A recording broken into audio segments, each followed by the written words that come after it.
Hi friends, నీటి మాట లోపల ఈ గుడికి వెళ్తే డయాబెటీస్ చిటికెలో మాయము అని క్యూ కడుతున్న రోగులని మన భారతదేశం లోపల ఒక టెంపుల్ ఉంది. దాని గురించి తెలుసుకుందాం. ఇదేంటో చూడండి.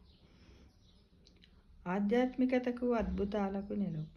ఈ పుణ్యభూమిపై ఉండే ప్రతి ఆలయానికి ప్రత్యేక విశిష్టత ఉంది. కొన్ని ఆలయాలు సైన్స్కే అంతుపట్టని మిస్టరీలా వాటి నిర్మాణ శైలి ఉండగా, మరికొన్ని ఆలయాలు వైద్యులకే అందని వ్యాధులను, సమస్యలను నయం చేసి విస్తుపోయేలా, ఆశ్చర్యపోయేలా చేస్తున్నాయి. అలాంటి ఆలయాల కోవకు చెందినదే తమిళనాడులో కొలువై ఉన్న ఈ ఆలయం. ప్రస్తుతం చిన్న పెద్ద అని తేడా లేకుండా అందరు డయాబెటీస్తో బాధపడుతున్నారుగా ఫ్రెండ్స్. అలాంటి దీర్ఘకాలిక వ్యాధి కేవలం ఈ ఆలయ దర్శనంతోనే మాయమైపోతుందంట. అందుకోసము నిత్యం వేలాది భక్తులు ఆలయ దర్శనానికి వస్తున్నారట.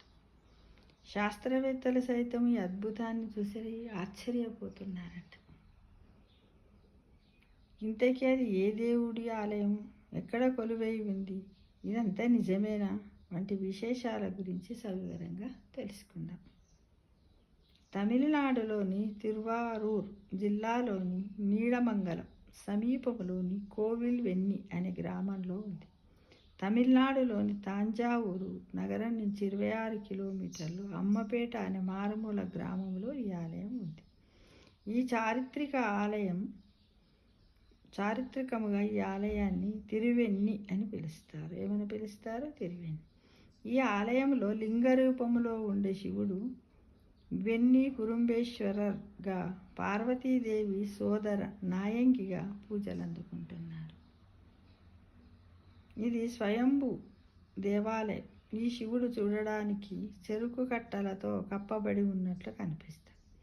ఒకప్పుడు ఈ ప్రదేశము చెరుకు వెన్ని అంటే చెరుకును ఏమంటారు? కురుంబు. వెన్ని అంటే నందివర్ధనం, చెట్లతో కప్పబడి ఉండేదని చెబుతారు. అందుకే ఈ స్వామిని వెన్ని కురుంబేశ్వరర్ అని పిలుస్తారు. ఇక్కడ మధుమేహము ఎలా నయమవుతుందంటే, ఇక్కడ శివుడు మధుమేహాన్ని తగ్గిస్తాడని లేదా నయం చేస్తాడని భక్తుల ప్రగాఢ నమ్మకం. అందుకోసము భక్తులు ఈ స్వామికి గోధుమ రవ్వ, చక్కెరతో చేసిన ప్రసాదాన్ని నైవేద్యంగా సమర్పిస్తారు. ఆ తర్వాత ఆ ప్రసాదాన్ని చీమలు తినేలా కొద్దిగా పెడతారు. అక్కడ చీమలు గనక ఆ ప్రసాదాన్ని స్వీకరిస్తే తమ వ్యాధి తగ్గుముఖం పడుతుందని భక్తుల ప్రగాఢ విశ్వాసం. భారతదేశంలో మధుమేహాన్ని నయం చేసే ఏకైక ఆలయము తమిళనాడులోని అమ్మపెట్టి లేదా అమ్మపేట గ్రామంలో ఉంది.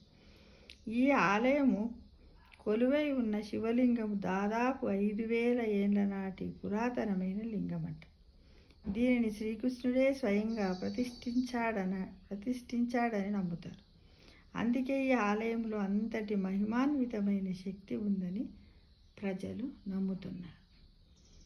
ఇది ఫ్రెండ్స్, ఈరోజు మనం తెలుసుకున్నటువంటి నీటి మాటలోని విశేషాల గురించి, విశిష్టత గురించి.